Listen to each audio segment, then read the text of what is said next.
This is a 15-year-old girl being gang raped.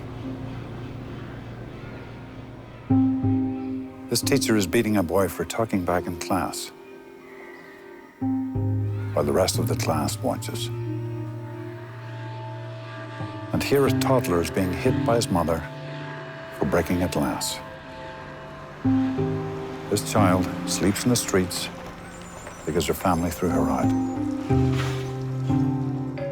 Here, online bullying pushes a teenager over the edge. Just because you can't see violence against children doesn't mean it isn't there. Make the invisible visible. Help us make violence against children disappear.